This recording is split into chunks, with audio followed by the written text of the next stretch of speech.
This is the exam for the certificate of Proyecto Unidiomas in English.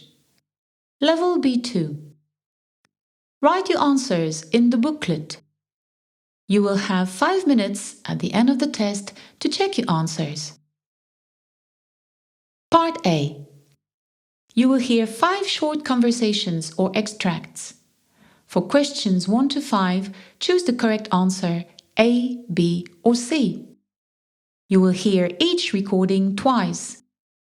You now have 30 seconds to have a look at Part A.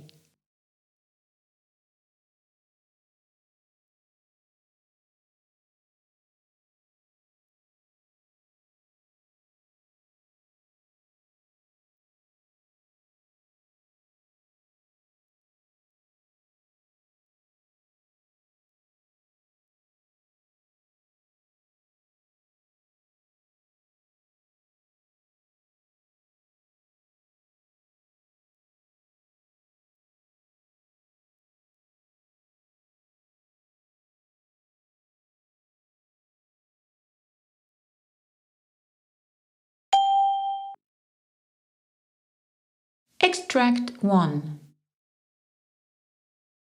Not very far from the British Museum lies St Pancras Gardens, surely the most eccentric park in London, full of quiet corners and curious memorials. In the middle sits St Pancras Old Church, one of the oldest sites of Christian worship in Europe. The surrounding park is what remains of the old churchyard, part of which was converted into public gardens to make way for railway tracks when St Pancras Station was built in 1864. Most of the graves were exhumed, and many of the headstones were placed in a circular pattern around a beautiful tree, whose roots now entangle the stones around what is known as Hardy's Tree.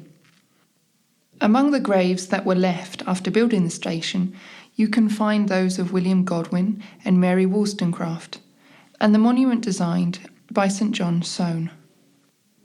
This will look very familiar to most people because it was inspiration for the design of the typical British red telephone box. So if you have time to spend walking around London, just visit this lovely park. You won't regret it.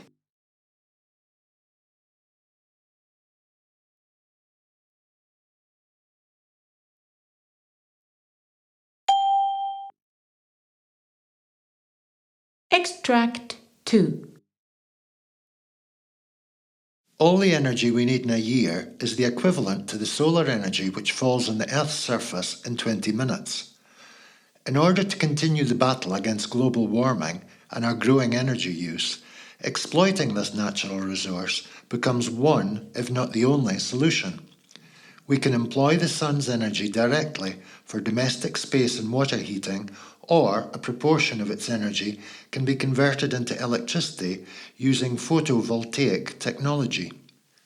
Europe has invested heavily in solar power in the past decade, and the amount of energy generated using the sun's rays has quadrupled within the European Union, especially in Germany, which is now one of the solar energy leaders not only of Europe but the world. Its solar energy generation has increased by over 800% in 11 years, mainly due to a scheme paying solar panel owners a premium for their electricity.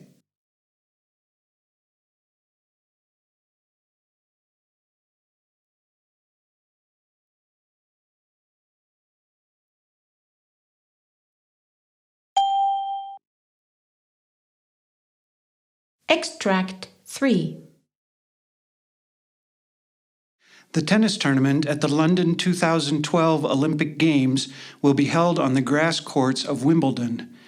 It won't be the first time for the All England Club, as the venue staged the tennis competition when London first hosted the Olympic Games in 1908, with Great Britain winning all 6 gold medals. Players will not be requested to follow the Wimbledon tradition of wearing white clothes, but will be encouraged to wear the colors of their country. Tennis was one of the original Olympic sports in 1896, but was dropped after the 1924 Paris Games because of problems determining amateur status. It returned in Seoul in 1988, when the Olympic Committee decided to allow professional players into the Games. Since then, gold has been won by tennis immortals such as Steffi Graf in Seoul, Andre Agassi in Atlanta, and Nadal in Beijing.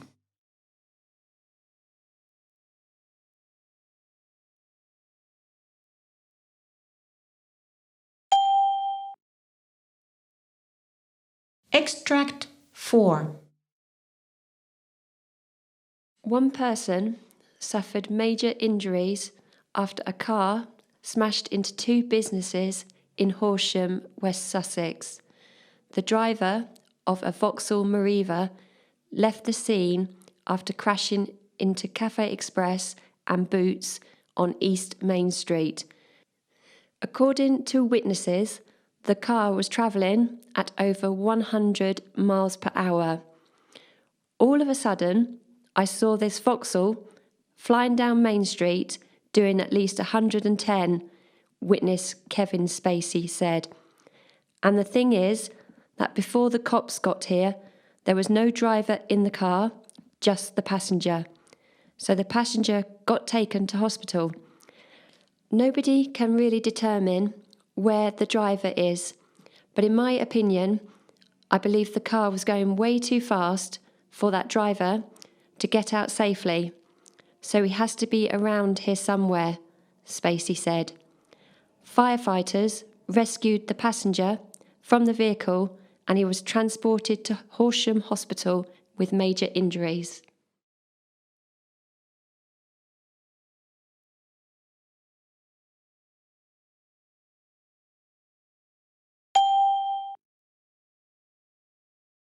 Extract 5.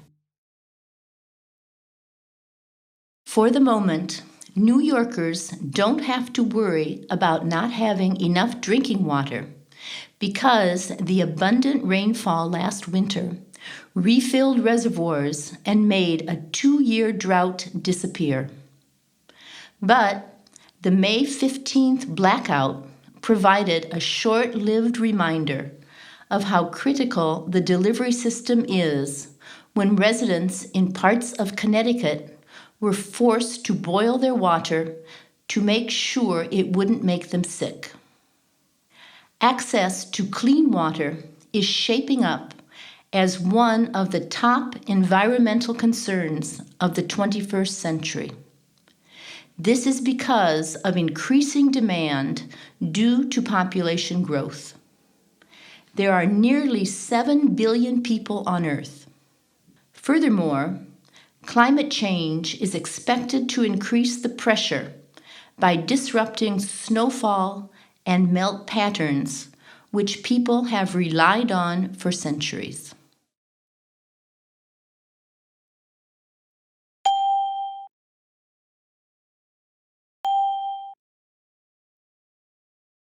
Part B. Listen to the following text and then fill in the gaps with one word. You will hear the recording twice. You now have 1 minute to have a look at Part B.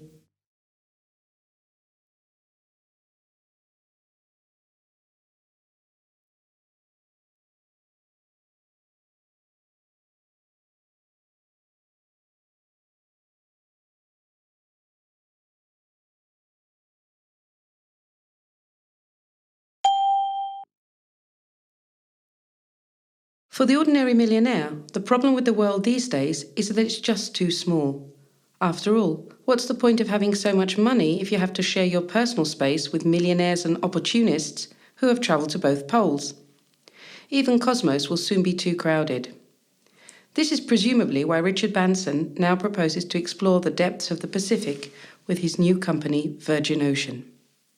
The Challenger Deep got its name from the British survey ship Challenger 2, which explored the 11,000-metre deep water of the Marianas Islands in 1951.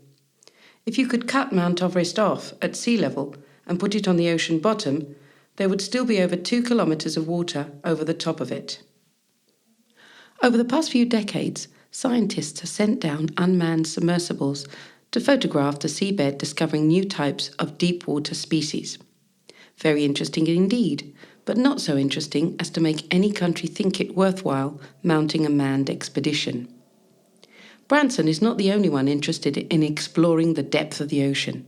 Famous people like director James Cameron and Google executive Eric Schmidt are also each spending about £15 million building their own submarines.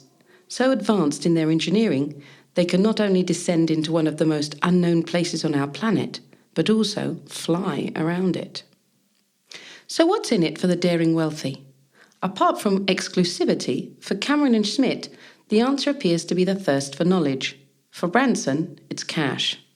Virgin Ocean is already advertising £250,000 two-hour trips to the seabed. Virgin Ocean's first dive will be to the Marianas Depression later in 2011, and a further 4 dives are scheduled over the next 24 months, subject to required regulatory approvals.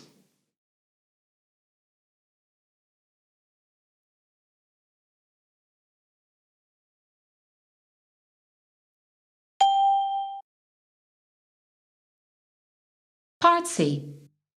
You will hear part of an extract about Internet television. Say whether the statements are true or false.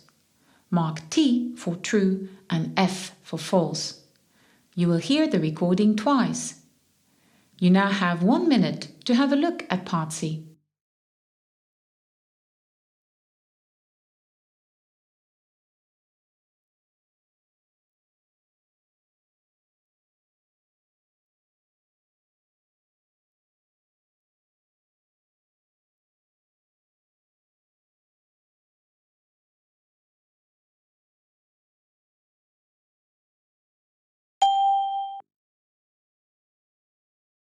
Internet users can now choose the programme or the television show they want to watch from an archive of programmes or from a channel directory. There are mainly 2 ways of viewing Internet television: streaming the contents directly to a media player or simply downloading the programme to the user's computer. Over the last couple of years, we have observed a huge number of Internet TV services launching all around the world, and now we're seeing most of the established media broadcasters following suit. One of the most recent being the BBC with their new and improved iPlayer International service.